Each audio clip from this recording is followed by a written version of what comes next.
Welcome. Today we're talking about the importance of strategic thinking to your independent consulting business. It's one of the key success habits that I see makes the difference between people succeeding and exceeding their goals as a consultant and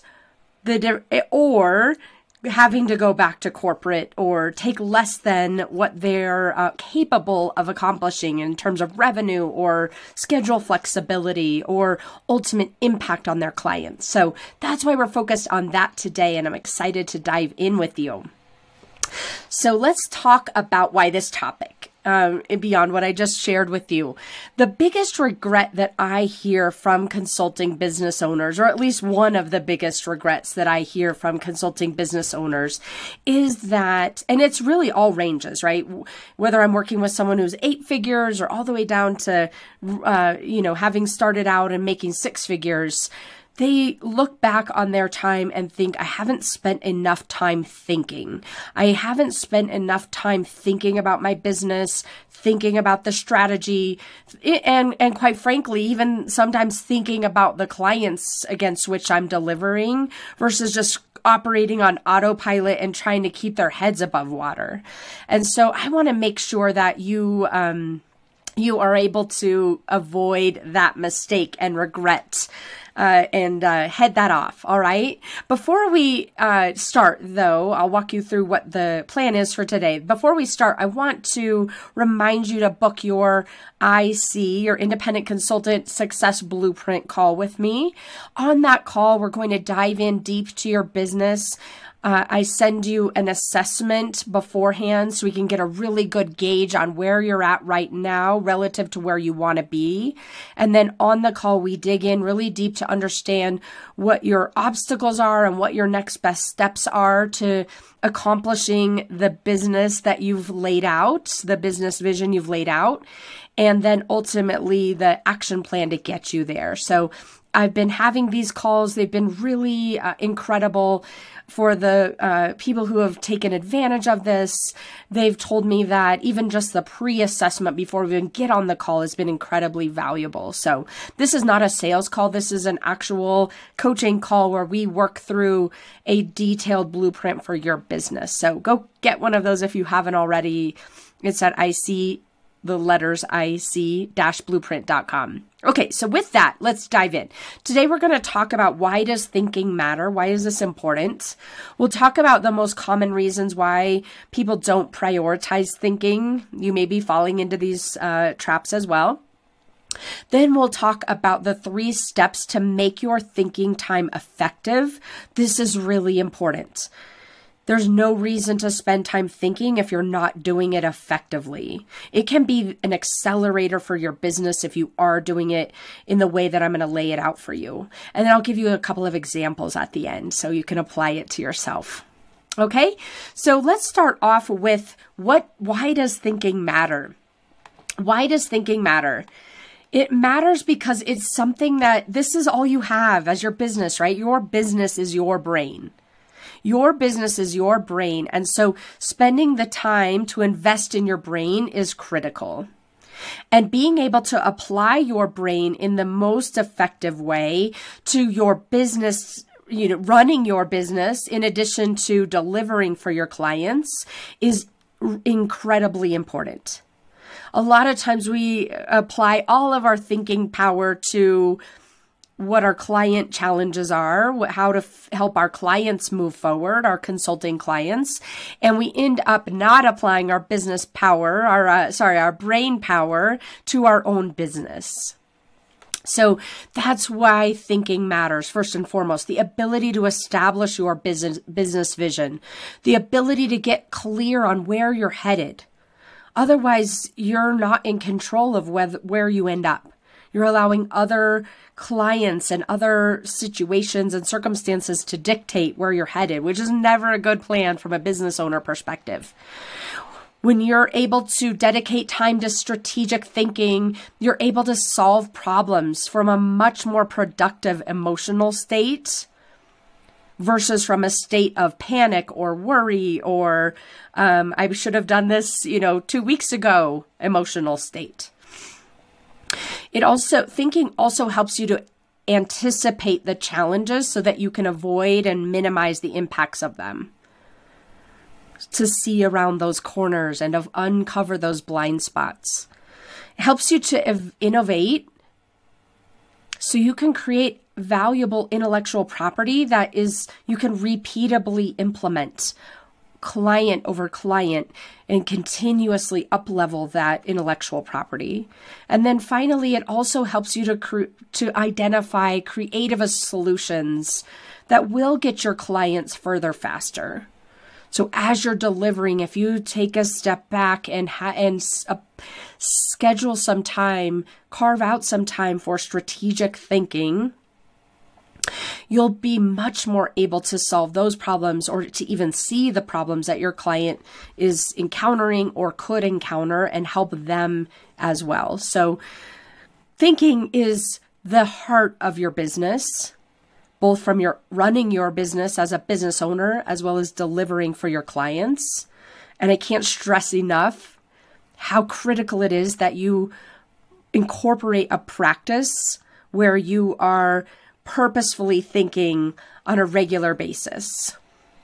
Ultimately daily, but we'll start off with weekly, but we'll get to that here in a minute. Okay, so if it's so important, hopefully by now you agree with me that it's really important to have time to just take a step back, get out of the rat race, get out of the run maintain that's going on, and the autopilot that's going on, and to really think strategically about your business and about your clients' challenges and goals. If it's so important, then why don't we spend time doing it? For most people, the reason is we don't know how to make the time effective. So we think it's a waste of time or a nice to have. And of course, we're not going to prioritize something that's a nice to have. We barely have time for the things that we know are critical. So if you're thinking it's a waste of time or it's a nice to have, of course, you're not going to prioritize it. Another reason that I find, and I used to be in this camp, that we think we're bad at it. We're not a strategic person. So for example, for me, for a long time, I thought of myself as, I am definitely not strategic, but I'm incredibly good at operationalizing things and executing. So I'm going to spend my time over there and hope that someone gives me, when I was in the corporate setting, someone gave me the strategy and then I would go execute it versus really seeing myself as someone who is strategic. And I've been able to create that identity for myself. It isn't genetic. That's what I think a lot of us think. Well, it's just part of our personality or it isn't. I know I thought that for a long time. It isn't genetic or part of your personality that just is there or not there. It's a skill that you can cultivate. And I'll walk you through the 3 steps of cultivating it here in a minute. Another reason why you're not spending time thinking is that you tell yourself that you don't have time and you'll do it later. It's like a bad diet, right? I'll do that tomorrow. It's kind of a sub-function of it's a nice to have. But this is the ultimate mechanism for your brain to avoid doing something that doesn't feel comfortable to you. I'll do it tomorrow, and justifying that and negotiating internal, within your brain. So those are the reasons that I most commonly find that people are not prioritizing thinking, strategic thinking specifically. And so now that we know why we don't prioritize it and we know that it's important, so what do we do next? I want to walk you through the 3 steps to make your thinking effective so that you no longer let yourself believe that it's a waste of time or you're not good at it or it's a nice to have or you'll do it tomorrow, that you prioritize this as someone who is a successful business owner does. So the first step is incredibly simple. You're going to plan it in your calendar. And I highly recommend you plan it in your calendar in a time period where your brain is fresh, where you're most likely to create, innovative ideas or to be able to think outside the box. For most of us, that's first thing in the morning. For some people, it's later in the afternoon. You have to know for yourself, when could that time be, and then schedule it in your calendar. Now, a couple of nuances to this. Make it non-negotiable. Otherwise, you're just falling back into the same trap of, well, this is just a nice to have, right? This is a non-negotiable. Start out with 30 minutes a week. You can do that. You're probably scrolling through your email for 30 minutes a week. You replace that time scrolling through the email with making this non-negotiable. Effective strategic thinking time. The other thing that you want to do in order to make this effective is to get yourself into the place that you know you're not going to be great at it to start with. And so it's going to be something that continuously evolves and you get better and better at it. It's a great mindset from which to approach this. It's like putting it in your calendar almost from the perspective of this is an experiment that I'm continuously up-leveling and improving. So number one, plan it in your calendar as non-negotiable. So when you feel the most clear generally, and number two, when you know that it's least likely to get impacted by some emergency.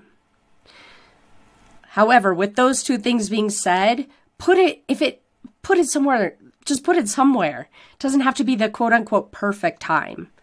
So spending the time is much better than waiting for the perfect time. That's the caveat I want to give you there. Okay, step number two. This is really, really important. This is the heart of making your strategic thinking time effective. And that step two is pre-deciding the question or questions you're going to answer in your strategic thinking session. Let me repeat that because it's really, really important, and I'm going to tell you how to do it next.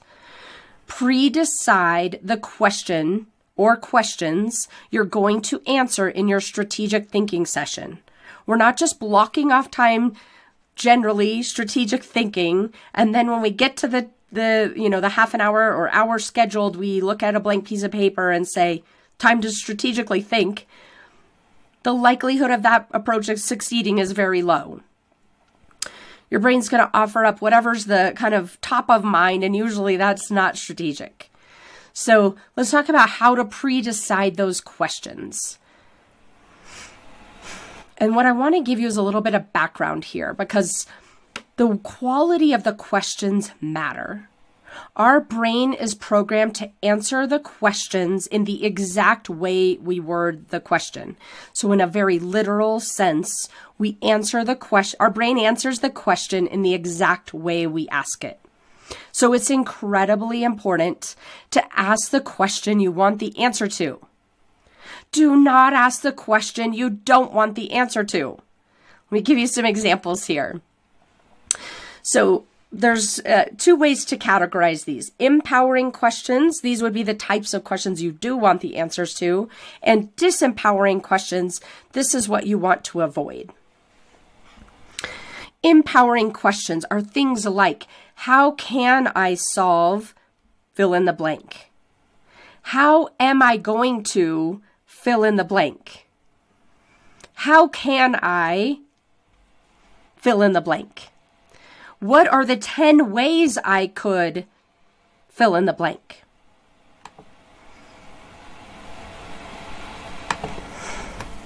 As you can imagine, those are the types of questions we want the answer to.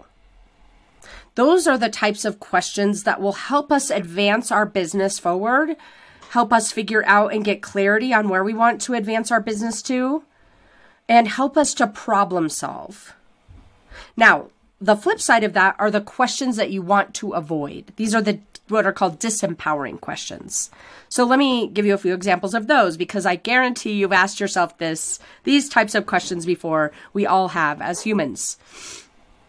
The first example is, why is this hard? Why isn't this working? Why am I so bad at fill in the blank? Why won't blank do blanked? Why won't this client do this thing that I want them to do? Or why won't this consulting prospect do what I want them to do? Or why can't I fill in the blank? These are common questions that so many of us ask. We're just attuned to asking them, right? And they're kind of a lot of times under the guise of, well, I'm just unraveling the root cause of a problem. No, you're actually just piling up evidence for why things are hard or not working. So it's incredibly important to redirect the types of questions you're asking into the empowering type questions. And the slight shift in the way that you're asking the question can make all the difference. If you do nothing else, write down once a week the 2 questions you want to have answered that week, and then go from an empowered question perspective, and then go to work answering them. You can actually even ask yourself the question before you go to bed at night. If you literally have no time whatsoever and you're working to start carving that out, ask yourself those 2 questions before you go to bed at night, before you go to sleep at night. And you'll be amazed when you wake up in the morning. That's a lot of times why you get answers to kind of bright ideas in the shower. It's like your brain has been working on that all night long. So that's another side tip here. So go make sure that you execute step number 2 of this process, which is really getting clear on what are the questions that you want to answer in your strategic thinking time and writing them down in a way that's empowering. Okay, let's keep going here. So step 3 to make your strategic thinking time impactful, effective, is to think of yourself as a strategic thinker. You get to choose. And some of us don't think it's a choice. We think it's somehow we have a label. I'm either strategic or I'm not, or someone called me strategic once, so I am. Or a lot of people have called me strategic and I am, or no one has called me strategic and so I'm not. Or one time someone told me, I'll tell you a personal one. One time someone said that my idea was kind of like motherhood and apple pie. Like I'm not 100% sure what that means, but it's essentially like it's run of the mill, right? Your idea is kind of table stakes. I do actually know what it means. And so that sticks with you, right? And so then you start labeling yourself. Either I'm a strategic thinker or I'm not. And again, as I pointed out in the beginning of this, we are not genetically assigned as a strategic thinker or not. It's a skill set that you can develop. And it starts with, obviously those first 2 steps I gave you, carving out the time to practice, effectively setting up the types of questions you want to answer. And then thirdly, building up your self-identity, the way you think about yourself, such that you believe you're a strategic thinker. If you don't believe you're a strategic thinker, you're going to keep spinning your wheels. So either right now it's possible for you to believe you just decide. You get to decide. I'm either not strategic or I am. You are the one who decides. And so you can either decide in your own favor or not. First of all. And for you, it might be that it makes sense. You feel like, yes, I am a strategic thinker most of the time. I'm going to start thinking about myself that way, looking at myself, operating in that way. Or you might be in the camp of, I don't feel strategic at all right now. And what I would offer to you is you can think of yourself as it's possible for me to become a strategic thinker, or I am on the road to becoming a strategic thinker, or I'm building up these skills as a strategic thinker. That's so much more impactful for you than thinking I'm just not a strategic thinker. I'm someone who delivers, motherhood and apple pie ideas, and this isn't possible for me. So I better focus on whatever it is that I'm good at. As a business owner, that's not an option for you. You can't opt out of strategic thinking. Otherwise, you become an employee, essentially. You're just waiting for other people to tell you what to do, and then you go execute on it. That's not what the name of the game is here. So this is incredibly important to start rebuilding the way that you look at yourself, the label that you give yourself. And never allow yourself to say that I'm bad at this or I'm not a strategic thinker again. It's either I'm building up this skill or it's I'm great at it. And then you're just kind of filling in some of the gaps that you might have. So those are the 3 steps. for you to make your strategic thinking time effective. Let me give you a couple of examples of how this has worked in practice. So the first example, I had a client who she had been struggling with some procrastination, let's just say, and realized that she had booked a consulting client workshop, so a workshop for her consulting clients, and we were talking about it, and it was in less than 12 hours. So it was the next day. She hadn't prepared anything. She was panicking because it was a half a day where she was facilitating this global team and felt like this is just not something I'm going to be able to deliver on. I've created a mess here. And so we went to asking an empowering question, which is, what have I already done that is similar to this? What have I already done that I could take and build upon, maybe spend an hour and get ready for that workshop, having very, very little time left to make it happen? Her brain took a couple of hours to kind of process through it. Her brain all of a sudden came up with this answer of a workshop she had done, I don't know, it was 8 or 10 years ago, a long time ago, whatever the number was. And it just unfolded. Everything was there. She had to just spend some time updating it and making it more kind of modern.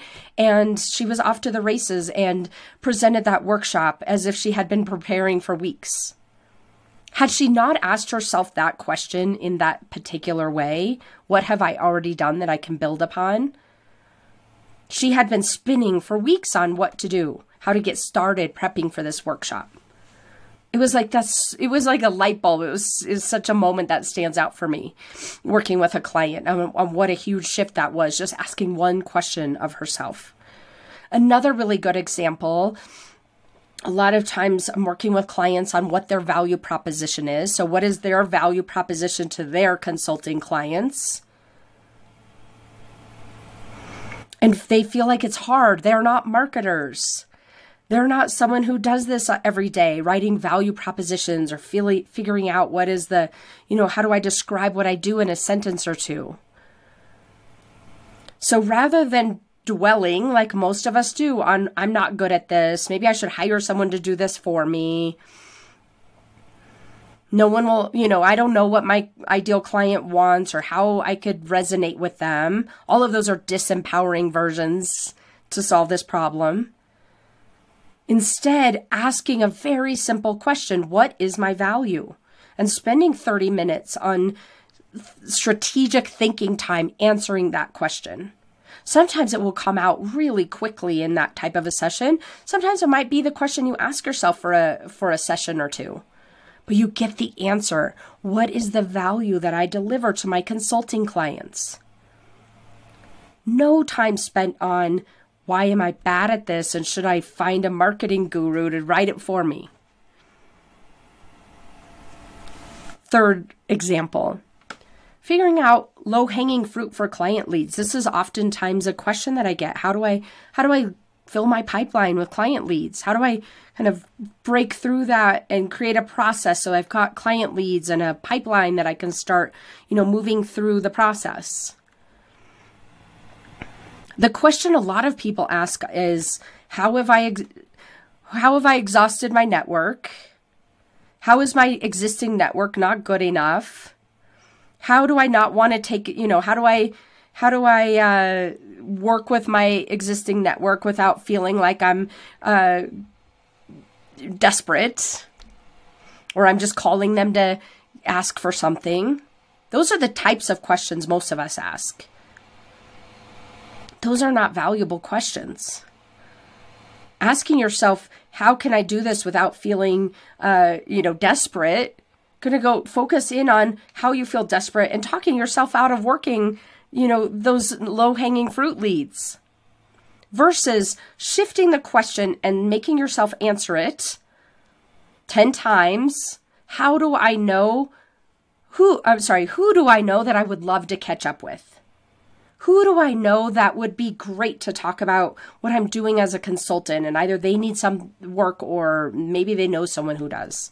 Who do I know that I would love to catch up with? low-hanging fruit.